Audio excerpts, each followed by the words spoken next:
നിങ്ങളിപ്പോ വിചാരിക്കും ഞാനിവിടെ വന്നത് വല്ല ഫിഗർ ഷോ ചെയ്യാനാണെന്ന്. അല്ല, ആത്മഹത്യ ചെയ്യാനാ. പിന്നെ ചത്ത് കിടന്നാലും ചമഞ്ഞു കിടക്കണമല്ലോ.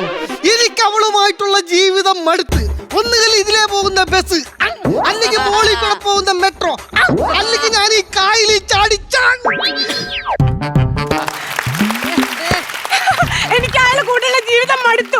ഒന്നെങ്കിൽ ഇതിലൂടെ പോണ ബസ്, അല്ലെങ്കിൽ മേലെ കൂടെ പോണ മെട്രോ, അല്ലെങ്കിൽ ഈ കായലിൽ ചാടി ഞാൻ ചാവും.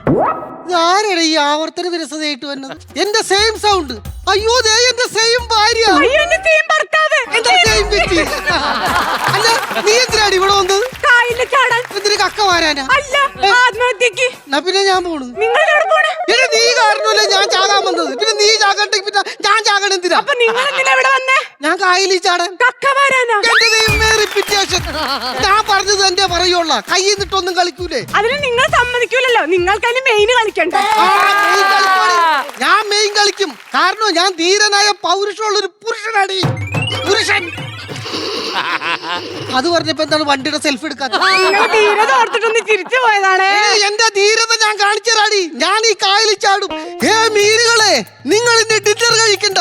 നിങ്ങൾക്ക് നല്ലൊരു ബൊഫയുമായിട്ടാണ് ഞാൻ വന്നേക്കണത്. നിങ്ങൾ ചാടിയാലേ ഞാനും ചാടും. നീ ചാടും. എന്റെ എനിക്കൊരു കാര്യം കൂടി പറയാനുണ്ട്. മീനുകളെ, എന്റെ ബൊഫ കഴിച്ചു കഴിഞ്ഞിട്ട് നിങ്ങൾക്ക് പല്ലിന്റെ ഇടയെത്താൻ ഒരു ഈർക്കിലി കൂടി വന്നിട്ട്. ഈ